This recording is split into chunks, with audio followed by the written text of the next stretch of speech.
Hello friends, good afternoon. Welcome back to my channel your blogger friend Paromita. आज 9 August Friday, time होच्छे ठीक दुपुर 1टा। এই সময় থেকে আজকে মিনি ব্লগটা স্টার্ট করছি। আশা করি তোমরা সবাই সুস্থ আছো, ভালো আছো। আমি ভালোই আছি, কিন্তু আজকে আমি এসেছি ডাক্তার দেখাতে কলকাতায়। আগে অনেকবারই বলেছি, কলকাতা কমান্ড হসপিটালে মানে আলিপুরে আমার হাজব্যান্ড যেখানে পোস্টিং, সেখানে ডাক্তার দেখাই আমরা। তো সেখানেই এসেছি, সকালেই আজকে এসেছি, মানে বাড়ির থেকে বেরিয়েছি 9:30 পৌনে 10টায়। এখানে পৌঁছাতে হয়েছে 12টা।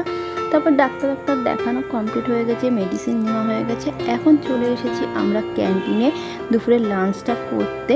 তো সেইটাই তোমাদের সঙ্গে শেয়ার করছি। আজকে প্রচণ্ড বিজি ছিলাম, সেই জন্য পুরো দিনের রুটিনটা শেয়ার করতে পারলাম না। ক্যান্টিনটা একদম নিট অ্যান্ড ক্লিন ছিল, আর বাইরে প্রচণ্ড ভিড় ছিল, গরমও ছিল, কিন্তু যেহেতু এটা অফিসার কাউন্টার সেই জন্য এখানে এসি ছিল আর একদম ফাঁকাই ছিল, কোনো অসুবিধা হয়নি। তো আমরা একদম বাঙালি খাবারই নিয়েছিলাম। তো আজকের মিনি ব্লগটা কেমন লাগলো অবশ্যই কমেন্টস বক্সে জানিও। যদি ভালো লাগে লাইক শেয়ার করো, যারা এখনও আমার চ্যানেলে নতুন তারা আমার চ্যানেলটা সাবস্ক্রাইব করে পাশে থাকা বাটনটা প্রেস করে দিও। তো আজকের মতো টাটা, বাই বাই।